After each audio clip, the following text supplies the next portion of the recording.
Right, today we're going to study ST 45.13. That is page 118. Oh, is it correct? 118 or 119? 118, yeah? Right, today's sutta Chatuka Agapasada Sutta. Now you can see the brackets. Chatuka means the fours. The fours or quartets, if you like. The fourth discourse on the foremost faith. Agga means foremost. Pasada, the usual word for faith is saddha. Pasada is a feeling of being uplifted, joyful with faith, sense of brightness. Sometimes I translate pasada as inspired. You feel joyful. Something that makes you feel joyful. These are top four things. That is the fourth discourse on the foremost faith. A 4.34. The theme is the four aspects of true faith leading to awakening. This sutta belongs to the Geya category, meaning it has got both prose and verse. The closing is a verse. Sometimes a few verses.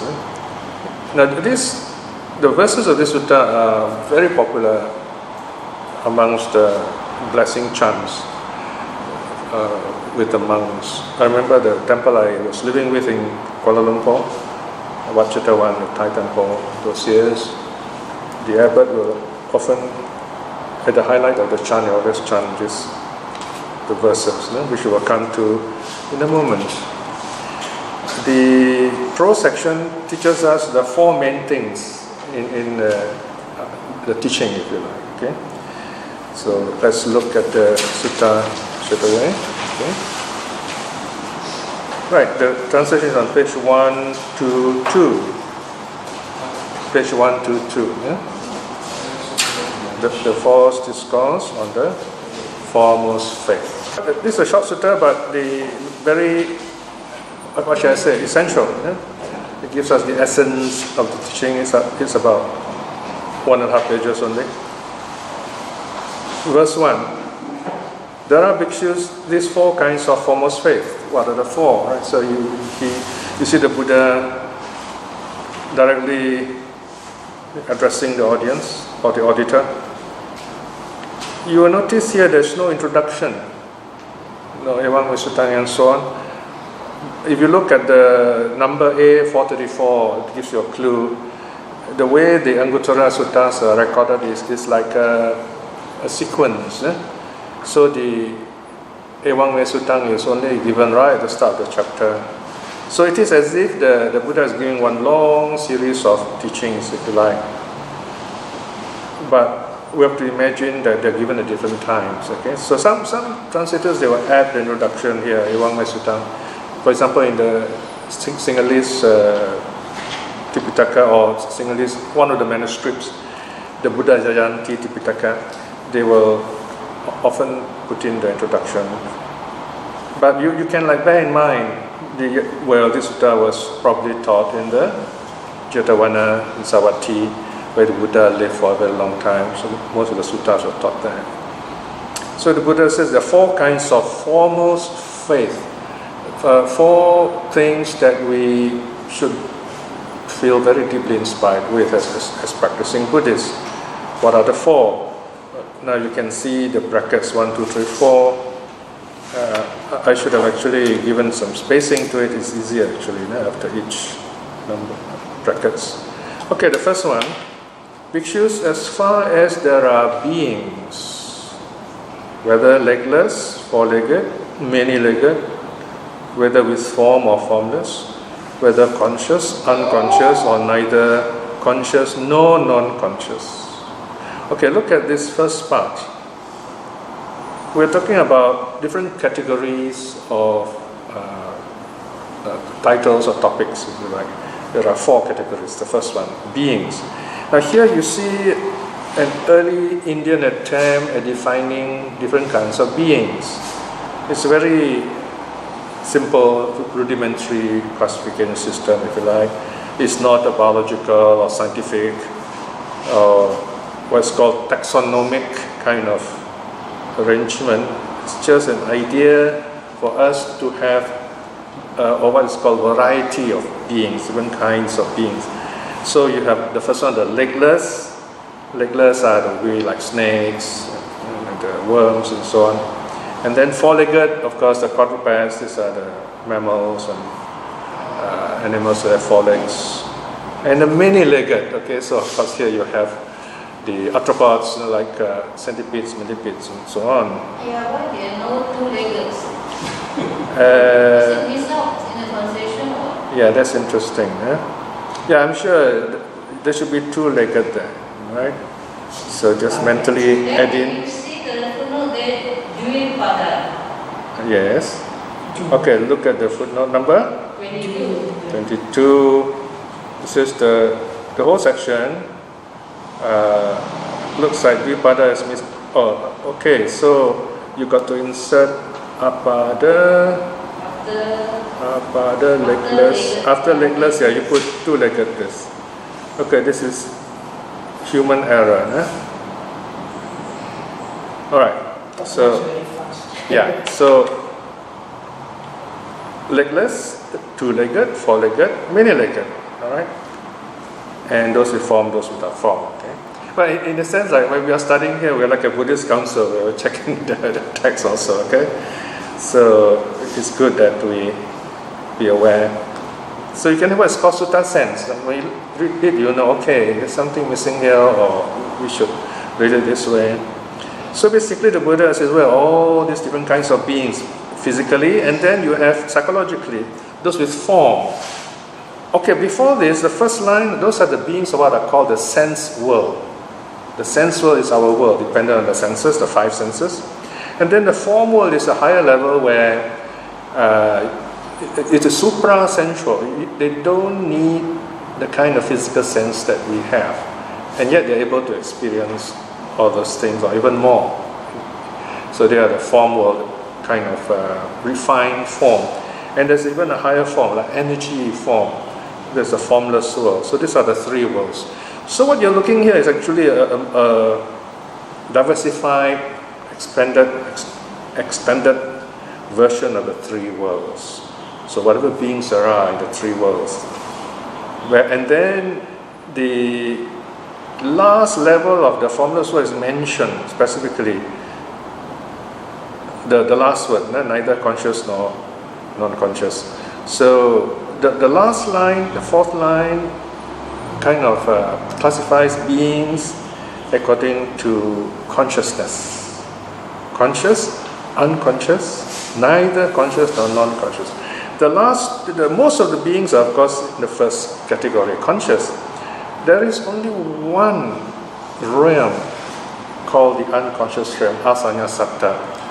This is like a super hibernation stage where this person goes to jhana and then he dies and is reborn in this realm where it's totally unconscious. Nothing happens, total hibernation. The moment a single thought arises, he falls from that state. Okay, so there's only one state. And this is one of those very rare, unique states in which the Bodhisattva is not born. He's not reborn in the unconscious state. And the Bodhisattva also is not reborn in the pure abode, Sudavasa, because there only the non-returners are born there. And the base of neither consciousness nor non-consciousness, that's the last of the four formless realm. Okay?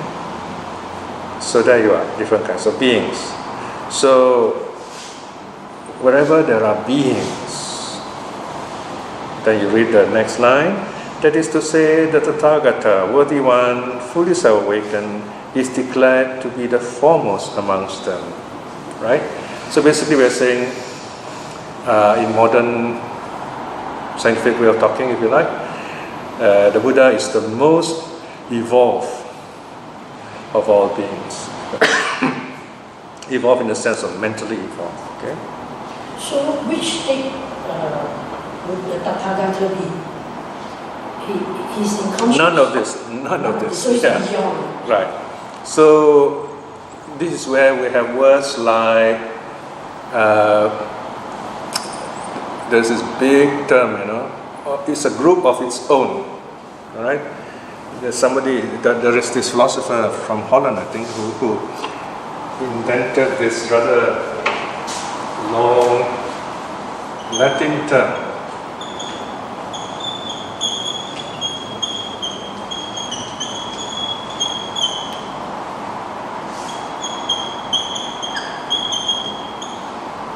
Subspecies eternitatis. That means the only one of his kind. The Buddha is the only one of his kind. Okay, where he is a special, and by way of awakening. All right. Then, okay. So the idea that the Buddha is a unique being who is awakened is very important in early Buddhism. But the interesting thing is, his uniqueness is because of his mind, not because of any other reason, like some higher power sent him down to earth or anything like that. Another important thing we must bear in mind is, he was a human being. He was born into the human world, not any of the other realms. There's so many other realms more powerful than the human realms. Why doesn't the Buddha get reborn in the other realms? This also is discussed in our new book, SD 52.1, The Miraculous Life of Gautama Buddha. Why did he choose the human birth? And of the human birth, why did he choose India and that particular family, that part of India, and so on? So some of the reasons have been discussed there. One of the key reasons is, you can say, the human level, we're like in between. We are the middle land. In fact, if you look at some of those interesting movie series like the Twin Towers and so on, they talk about Middle Earth, some of those stories about the hobbits and so on. So it's like there's this middle area between the suffering states and the higher worlds. The suffering states, the animals, asuras, pretas, hell beings, it's like they are suffering from the karma, so they can't learn much, can't learn anything in fact. Their minds are so engrossed in the kind of negative karma that they are suffering, that they can't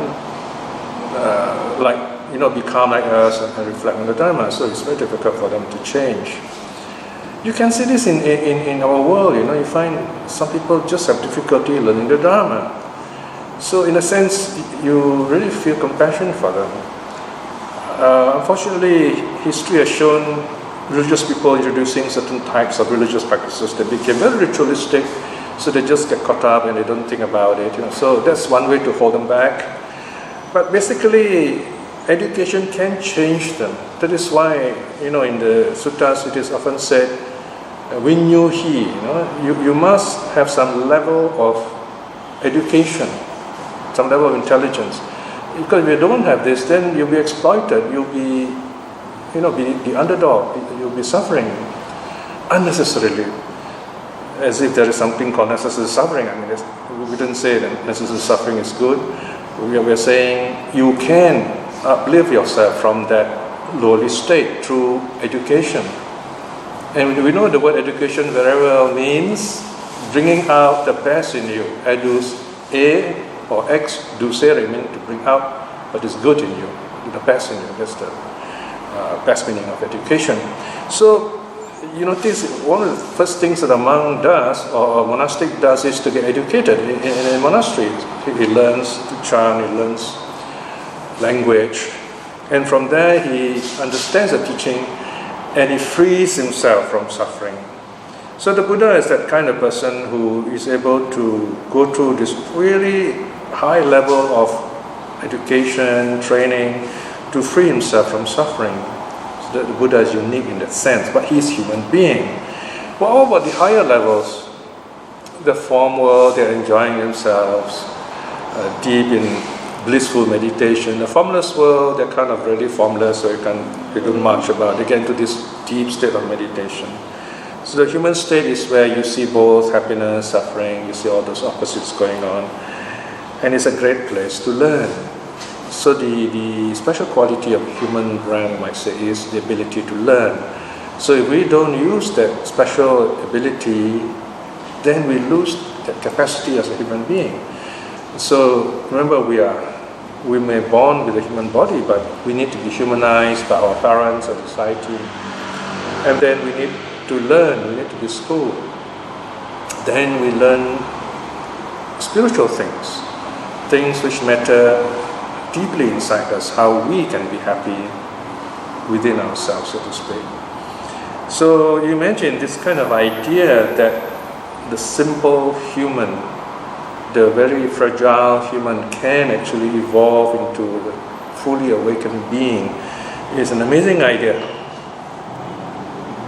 Taught 2,500 years ago, a time when you find other religions are still teaching that a prophet of God or some kind of holy man is the highest in your religion, and you got to look up to something outside of yourself in order to get succor, happiness, solving your problems, even salvation, something outside of you. But the Buddha said, no, you look within yourself. Right? So this is why the Tathagata, which is a name for the Buddha, is said to be the foremost of all beings. In simple modern way, we can say the Buddha is the most evolved of all beings, not just human beings, but of all beings, of all life, even, if you like. Okay, so this is about the Buddha. Then the next section, brackets 2, bhikshus, as far as there are conditioned truths about that, I don't know whether it's underlined in your book, conditioned truth, Sankata Dhamma. The Noble Eightfold Path is said to be the foremost of them. Okay? Bhikshus, those who have faith in the Noble Eightfold Path, have faith in the foremost of conditioned states. And those who have faith in the foremost win the foremost fruit. Okay? So this last part also applies in the previous statement about the Buddha, right? So if you have faith, why should we follow the Buddha? Because he is the most evolved of all beings. So if you follow him, then you become like him. Well, let's just go back a bit more, which I missed out. So the Buddha is, you follow the Buddha because he is the foremost of all beings. It's like he's the leader, if you like. He's the head of of evolution, or in fact, he's at the end of evolution, if you like. He's at the end of the biological evolution, and then the spiritual evolution starts. Okay, the evolution of species, the evolution of the body mostly, physical aspects, but religion, or specifically Buddhism, continues with the spiritual evolution of the mind. Okay?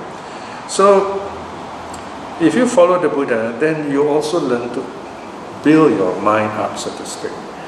This is where we have a very important sutta to remember, the Sambuddha Sutta, where it is said that the awakening of the Buddha and the awakening of all the other arahats are the same awakening. There's no difference between the two. So, arahats and Buddhas are the same, in other words, okay? So, we don't say that in terms of awakening, there's no difference. The sutta says that the only difference is that the Buddha is the first to arrive, in the sense that he discovered the Eightfold Path, and he teaches us the Eightfold Path. That's the only difference. So he is the first amongst equal, okay, primus inter pares. Yeah? So another thing is the Buddha's death. As a human being, the Buddha dies, but awakening is meaningless to talk of death. Awakening just moves on, so to speak. So when the Buddha dies, it's the body that dies. So there's no more to talk about in terms of Buddha as a person. So we follow the Buddha because we can become free just like the Buddha. And that awakening which the Buddha attains is called the unconditioned state. So that one is one more step to go. Now in the second Second object of the foremost faith, we have what is called the conditioned truths. These are the truths that we have access to. Usually the first time we learn it is what's called the conditioned truth, and one of these, the Noble Eightfold Path, is said to be the best, the highest, because it is the path of awakening, path of liberation. So here again the sutta reminds us, if you follow this path, then obviously you get the best results. So there you are, you can see what the sutta is saying. What are the best aspects of humanity can we get in touch with, so to speak, or use for our personal development? So we have the Buddha as the best teacher, and then you have the Eightfold Path as the best path. The Dhammapada, for example, actually says, of all paths, the Eightfold Path is the best path. Now, but here notice, the sutta says that the Eightfold Path is conditioned, sankata. Condition, that means in itself, it's not nirvana. You go through the path. And the idea of path is very important here. That means you journey on it. You've got to make the effort. Right? It's not... No, other religions also use the idea of path, even the idea of journey. But in other religions, it is the goal, the ending, that seems to be most significant. For example, this hero goes through suffering during a journey, he has to do all kinds of heroic stuff, and then he comes back. So this often the myth is called the myth of the return journey. So this hero goes out and then he comes back. But in the case of the Buddhist path, there's no coming back. You leave and you reach nirvana and you don't come back. In fact, in the manner of speaking, there is no path, in a sense that it is the path that is the journey. It is the journey that changes us. We learn by making the journey. We don't change when we get to the end of the journey. It's not like that.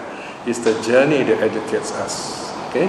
So you notice when we talk about the journey, the path, we have the three trainings, right? So the first part of the journey deals with your body and speech, the precepts and so on. You refine the most basic aspects of your life, that is your body, keep it healthy and keep it ready for spiritual development, and your speech also is part of that, the whole setup.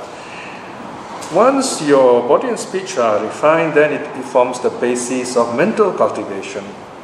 Body and speech are peaceful, so it doesn't disturb the mind. The mind becomes very peaceful. This is the second training, the samadhi training, focus of the mind, because the mind needs to be focused to see clearly. The mind looks at itself through samadhi, if you like. And here samadhi also includes jhanas, very deep meditation.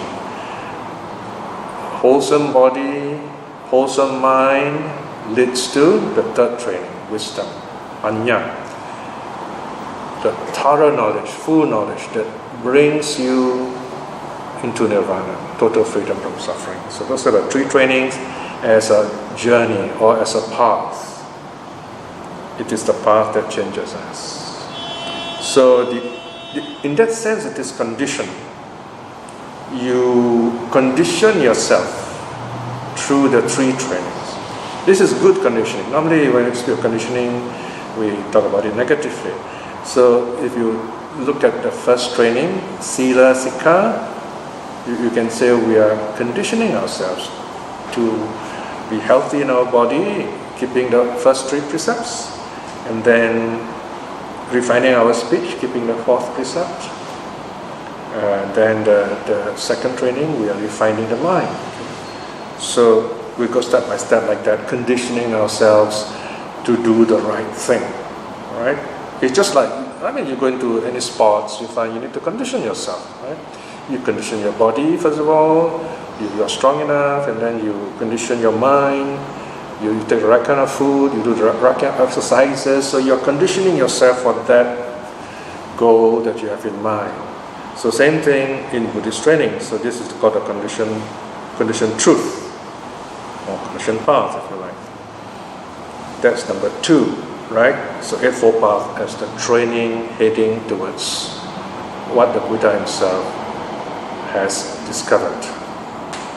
Number brackets 3, that is the dark number 2.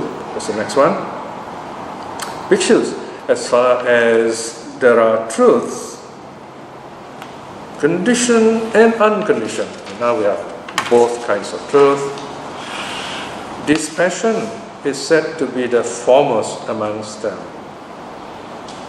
Dispassion, you can say, is getting rid of lust, getting rid of desire, getting rid of attachment to the senses, and so on.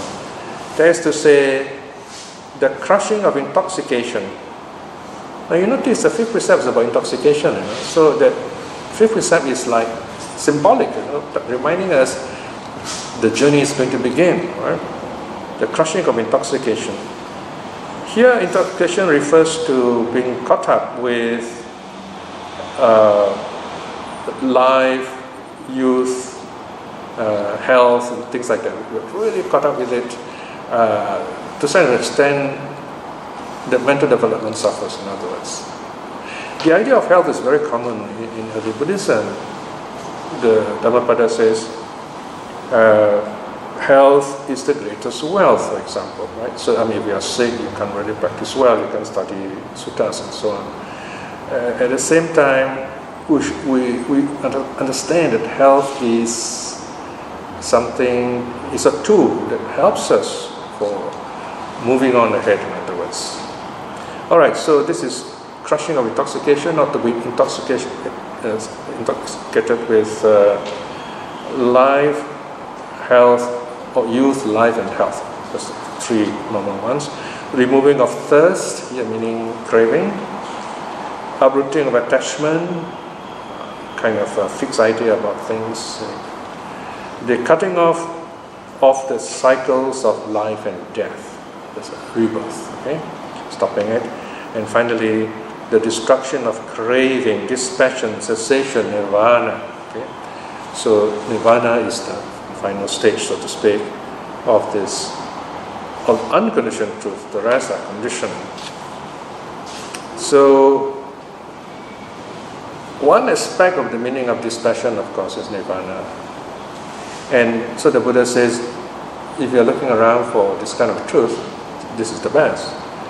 The idea of nirvana. Okay? On the simple level, dispassion.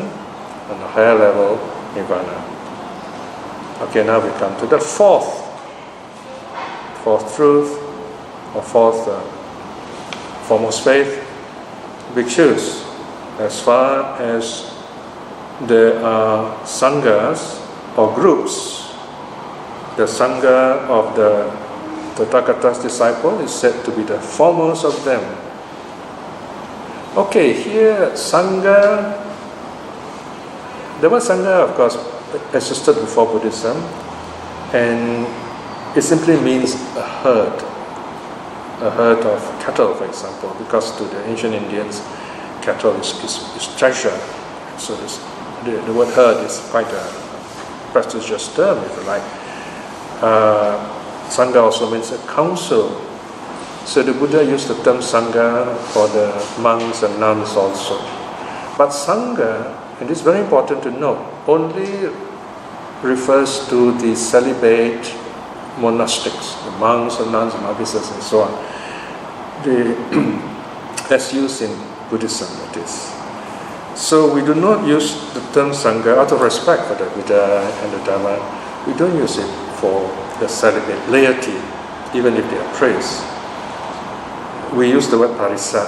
Okay, so this is very important because you find the Zen in America, they like to use the word sangha because I think the idea is it sounds like church, this community, right? So it's more influence of Christianity than it is the influence of Buddhism. So remember, if you use sangha in the sense of lay Sangha is no such word. You are using almost, if you like, a Christian category. Whereas if you respect the Buddha's teaching, you use the right word, parisa. You can say community is a nice word to use. You can say the community of priests, if you like, because after all, almost all of these Zen priests are non-celibates, and of course they wear very nice uniform and so on, and that's about it. And they, of course, they practice. So we wouldn't call that a sangha, but there's another word here, groups, is gana. But usually gana refers to smaller groups, less than 5. Okay? 5 are already regarded as sangha, because traditionally, because of the 5 months, I suppose. So here the Sutta says, when you talk in terms of sangha, this big community of celibate monks and of groups, small groups of monks, the sangha of the Tathagata's disciples is said to be the foremost of them. Now we come to something very interesting, how the Buddha defines the sangha here. That is to say, the 4 pairs of persons, the 8 individuals. Alright, it's not defined here, so let me just explain briefly. Now, who are the 4 individuals? They are the stream winner, once returner, non-returner, the arahant. The person, the individual who's able to step on the path, the actual path, and starts moving to nirvana, is called a stream winner. It's like he's gone down to this boat and the boat is moving upstream towards nirvana. So at the most 7 more lives to go is going to be an arahant. Now if the stream winner is able to overcome a bit more of greed, hate, delusion, the 3 roots, then he will become a once returner. Once returner basically is 1 more life to go, then the person awakens. In some cases you find in the story of 1 or 2 chapters after this on Uga or Patigama, you see him as a layman becoming a non-returner. We do have a few famous lay people becoming non-returners. Now this is quite a high level for lay people, because a non-returner totally, in a sense, already cut himself off from the world. He has no more desire for the body. For example, in the case of Gatikara, he's a layman. He could have easily become a monk. He's already a non-returner. But he remains a layman because his parents are still alive. And his parents are blind, old blind parents. So you can see here, there's a very important story here in the Gatikara Sutta from Jamachima. It shows that even when a lay person attains such a high level, 1 step short of arahatu, he becomes a non-returner, he still cares for his parents as a lay person. So he remains a layman. There is a Buddha at that time, but he remains as a layman. He encourages his friend Jyotipala, a Brahmin youth, to actually see the Buddha, Kassapa, the Buddha before ours, and become a monk. And this Jyotipala, by the way, was our own Buddha at that time. So this Gatikara, he does not become a monk, but he lives like a monk. He lives celibate and he doesn't use money. This is an interesting thing. So the question now is, how did he support himself? He's a potter. He supports himself with pottery. So even when collecting clay, it is said, he will not dig into the ground so it doesn't hurt little beings. He would only collect the clay he gets from the top level near the rivers and so on. Of course, we assume in that area he can get good clay at that level. So he takes his clay, he makes pots with them, and then he puts the pot outside his house. I suppose there's some kind of sign there. He says, well, take what you like, and please leave behind something, like food, usually food. So this is barter exchange. So he gets his daily needs, his food, and he does get a lot of this, enough to actually be the chief sponsor of the Buddha and his Sangha. So he supports himself through exchange of his skill without use of money. So there you are, you have a layman, non-returner. So is he considered as part of the Sangha? Yeah. Just now you said lay people, Yes. celibate cannot be considered in the Sangha. I'm going to come to that, okay? I'm going to come to that. So, okay, just to make the point clear, yes.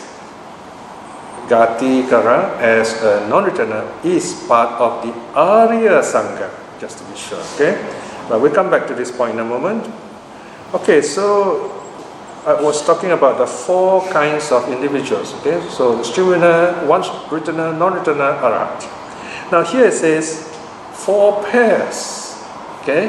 That means for each of these there are 2 kinds. You have the Arhat, the stream winner to be, and the stream winner become. Okay, this is where traditionally we use the term Magga Phala. This term is very popular in Myanmar, Magga Phala. Okay, Magga is you reach the path, and then Phala means the stage has fruited fully. You are a full-fledged stream winner. Okay, stream winner to be, stream winner become. Once returner to be, once returner become. Non-returner to be, non-returner become. Arhat to be, Arhat to become. Or you can say Sotapanna Magga, Sotapanna Phala, and so on. So that's the 4 pairs. Okay. Then you look at these 4 pairs. There are 8, right? You will count there are total of 8. So they're called the 8 individuals. So they refer to the same people. Now these 2 terms refer to what is called the noble Sangha, or the Sangha of the noble ones. So this is where you have the 2 kinds of Sangha. The first are the conventional Sangha. Those who become monks and they keep to the rules and they practice to awaken in this life. Then you have the noble Sangha, okay? Arya Sangha. They are the ones who already attain at least stream winning upwards. Whether they are monks or not, whether they are celibate monastics or lay people, they are regarded as noble Sangha technically. Okay? So these are the saints. Then the sutta continues. Says the Sangha. So this as a group, the 4 kinds of saints, whether monastic or lay, they're called the Sangha of disciples of the Blessed One. And they are regarded as worthy of offerings, worthy of hospitality, worthy of gifts, worthy of salutation with the lotus palms, a supreme field of merit for the world. Right? So, in other words, what the Buddha is saying, well, these are the people worth supporting because they are not the business type. They are not going to, go around hoarding money and so on. So they are worthy of offerings. This is a direct allusion to the Brahmanical practice of, they throw all this precious food into the fire and so on. So Buddha said, why do you waste food? You might as well, give this food to people who can eat them. Offerings. Hospitality is when people come to the house.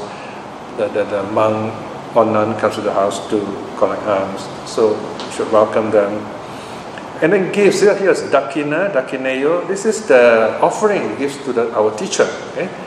In traditional India, the student goes, he stays with the teacher far away sometimes for years. And then at the end of the training, then the student will make an offering to the teacher. So that's called dakina. Dakina sometimes means given with the right hand. And then salutation with the palms, lotus palms, right? Lotus palms, it means the lotus flower, refers to awakening. Basically, when we bow to any of those people who are saints, we are saying that's wonderful. The lotus has risen above the water because you are saints, and we too would aspire to that kind of attainment. Right? So that's the meaning of one meaning of putting palms together. Another meaning is I am bowing down to your potential of attaining that high level of progress and awakening for those who are not yet disciples.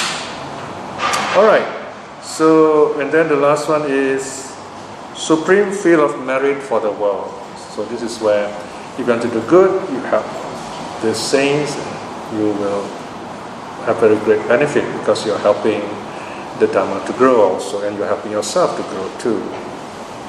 Then the Buddha finishes off that part and says, section 2.3, Bhikshus, those who have faith in the Sangha, have faith in the foremost group. And those who have faith in the foremost win the foremost fruit. So in other words, so this sutta also talks about faith. Faith, that means you accept these four kinds of things, if you like. The Buddha, the second one is the path, and then the dispassion, the Dhamma as dispassion, and then the Sangha as the community of disciples. These four form your guide. So these are like the four precepts, if you like, right? So if you talk about one, the Dharma is the one refuge, and you've got the three refuges, and this is the four refuges, so to speak. How we practice, okay? So we practice by having faith. Faith means we work to find out how does it work, and then we know it will work, and then we put in our effort to practice it. So the teaching ends there. These bhikshus are the four kinds of foremost faith. And then comes the famous verses. There are four verses here. So this is where the monks will chant. Agato ve pasananang agandamang vijanatan agge buddhe pasananang dakineye anutare. For those with faith in the foremost, knowing the foremost truth, the Dhamma, faithful in the Buddha, the foremost, fearless, worthy of gifts. Okay, this is the first part, right? Agge dhamme pasananang viragupasame sukhe agge sanghe pasananang punyakete anutare. You notice many of the words are the same. They kind of go around and then they're very similar. It's got a very soothing effect if you listen.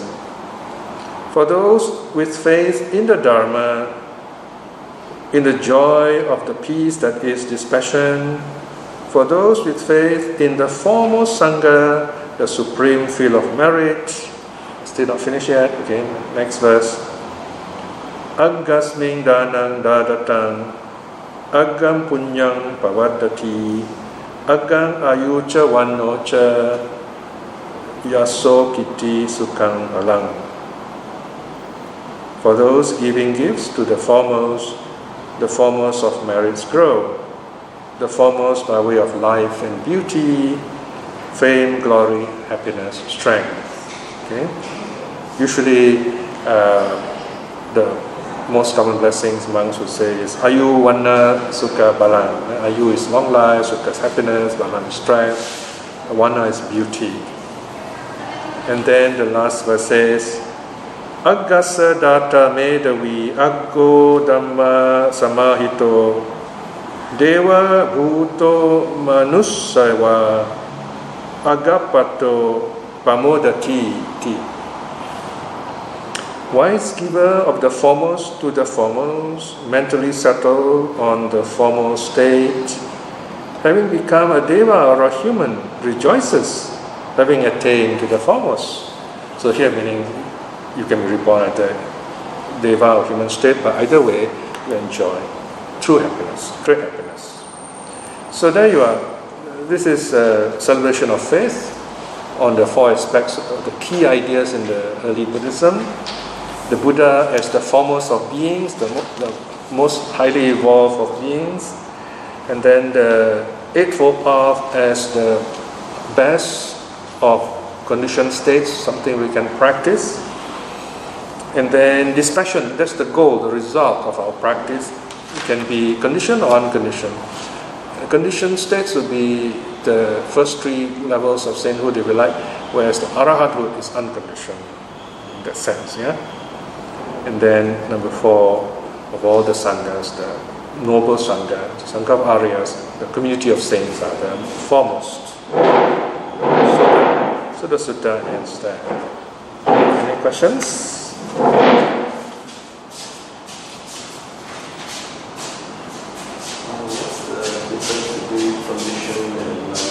Oh, okay.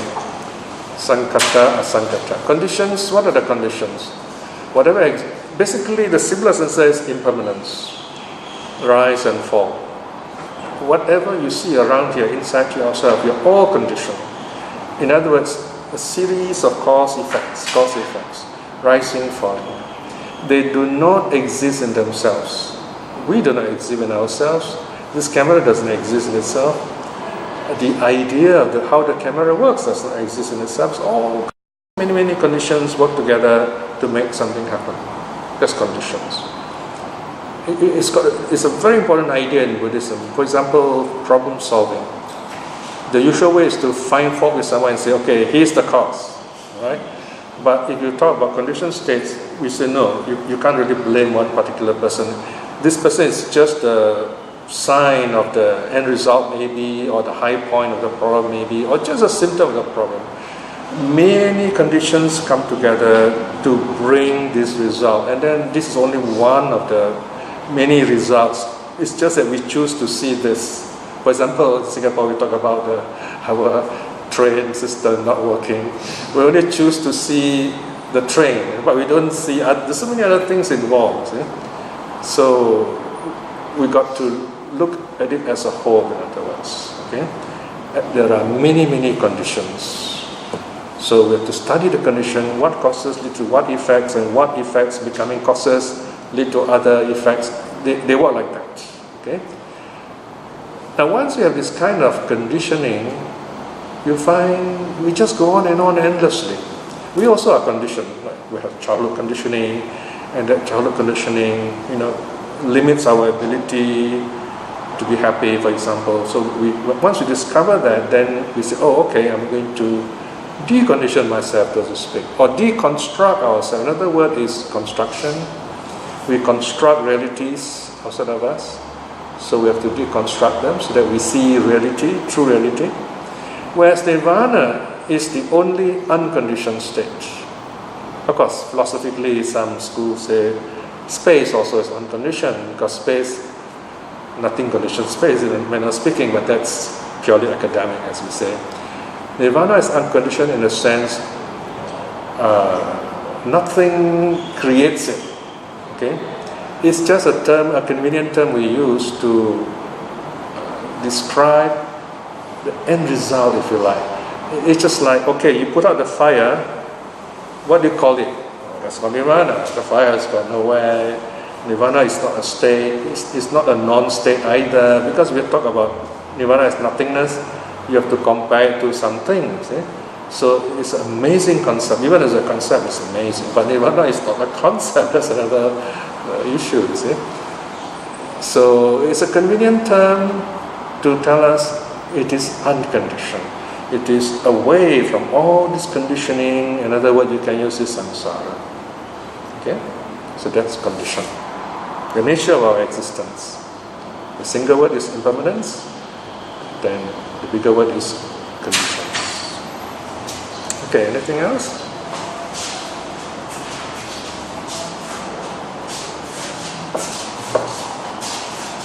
So to attain the unconditioned, what we will use, or how we use it to become nothing? No, we wouldn't say nothing. Because in early Buddhism, we try to avoid something, nothing. Because thing here is a concept. Okay? Once you say, how do you understand the word nothing? You can only understand nothing by comparing it to something. Right? So that means it's not a good idea of nirvana. One way out, if we can say nirvana is neither something nor nothing. Right? I will leave it at that. Okay, so okay, don't think about it. It's like you're experiencing something really good. You have eaten something really nice, which no one has ever eaten. All right. Let's say you have never eaten somtam before. You know, the pounded papaya in Thailand. How am I going to tell you what taste is like? You know, right? I mean, it's the worst thing to ask someone, how does the food taste? I mean, how do you answer that? You can only say very good, or you wouldn't say very bad, you know. So, the answers are all conditioned. So we wouldn't say nothing, because nothingness is also one of the, it's called Ucheda Ditti. The materialists, they say, oh, you know, our soul and our body are the same. And when we die, the soul also dies. And then there is nothing. Okay, so that's the way they think. Most of the Singaporeans have that idea. Whereas the Buddha goes beyond that. Okay, so we're talking about concepts here. We go beyond the concepts also. A simple way from what you are, where you're heading is, we would say, letting go of all views. That's one way we can say, letting go of all views. It's just like when you're watching the sunset. You don't have any views, you see. You're just there enjoying the peacefulness of the sunset. No views. And you're happy. Something like that. We wouldn't say the sunset is nothing, would we? It's there. But we don't categorize it in any way. We just say, okay, beautiful. I feel happy. Would this be like merging into the sunset? In a sense, yes. For example, take the sunset, you know. You see the sunset, you feel very happy. You can say, because of the sunset, you're happy, maybe. But then there's so many other people who see the same sunset, they're not happy. Some may be terrified, say, oh no, the day is ending, you know, for some, all right? So, it is really your mind that is peaceful. I mean, of course, you get sunrise and you're so happy. All right? And for that matter, even daytime, it's so peaceful, you feel happy. See? So, merging is, again, when you say merging, you think of something to merge. But here, letting go of views, you don't have anything left, so to speak. That's the closest we can go. We let go even of the idea of something, the idea of nothing. So, when the mind is free, when you're happy, what do you think of? I mean, imagine this, when someone's really happy and won a prize or something, you say, how do you feel? The person will say, I don't know. They're lost for words, you say. That's the real answer. Because if you can describe it, giving a long lecture, this is how I feel, obviously you're not really happy. That is after the fact, you know, you look back and say, oh, okay, I feel like this, like that. That's different, conceptual. So that happiness, you just are it, so to speak. So to speak. You often hear me saying so to speak. Because when you put into words, that's how you put it. But happiness is not words. Okay? Alright, anything else? The footnote 27, they say that intoxication with conceit, mada, What number again? 27. 27. Read the words. Intoxication with conceit. The lines start with yadam, mada, nimbadanu. Oh, okay. Yes. This explain what's that? Intoxication with conceit, with manhood, and so on. Oh. Conceit means measuring. Okay, intoxication means your mind is totally involved in this. You're caught up with this. For example, let's say you find some people, to them it's very important to look proper in public, dress properly, and so on and so forth, right? Whereas the monks, they dress simple, okay? Of course, nowadays the monks overdress, right? But Buddha's time, they would dress simple. Then intoxication number one is conceit, measuring others. Mana is abstract noun from measuring. Okay, so they look at you and say, okay, you notice in Singapore, one of the things we ask those days, thankfully I don't hear it anymore nowadays, is how many rooms does your house have? From there they measure whether you're worthy of being my friend or not. I mean, well, you say you're living in some bungalow, private house, then of course you're a premium. So that's measuring. Okay.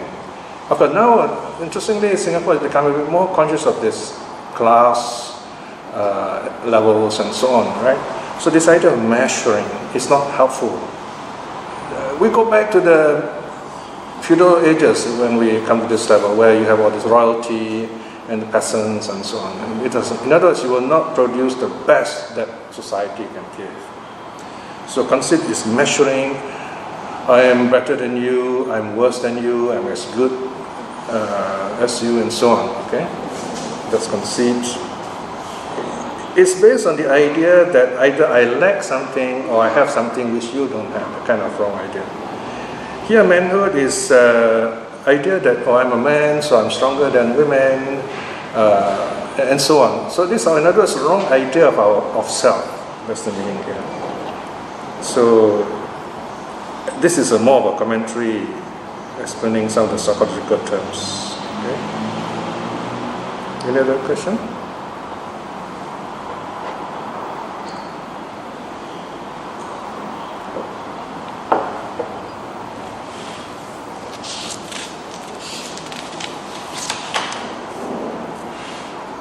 Okay, that's nice. We finish off so we can close here.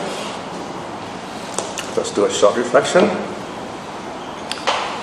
Our sutta today reminds us that we should have some level of quality in our lives, especially our spiritual life. How to have quality in our spiritual life? What are the best things we can do, in other words? What is the best of beings is the Buddha. The best of teachings, the best of paths, the best of methods would be the Eightfold Path. What would the best of results? Would be to be free from craving. The best community would be the noble saints to attain those levels of awakening and freedom. We can be still a layman or we can be a monastic, either way. So in that way we are free and happy. So this is the essence of the teaching of the Aggappasada Sutta. Reflecting in this way is very good karma. By the power of all this good we have done, by the grace of the three jewels, by the power of the three jewels, may we be blessed with good health, happiness, and wisdom, and the courage to aspire to attain at least stream winning in this life itself. And also let us send out our loving kindness to all our loved ones, those who have been kind, supportive of us. May they be well and happy too. And by the power of the three jewels too, may all those who have difficulties practicing the Dharma to see the true teaching in this life itself. And in the end, let us send out our loving kindness to all beings. May they be well and happy too. Sadhu, sadhu, sadhu.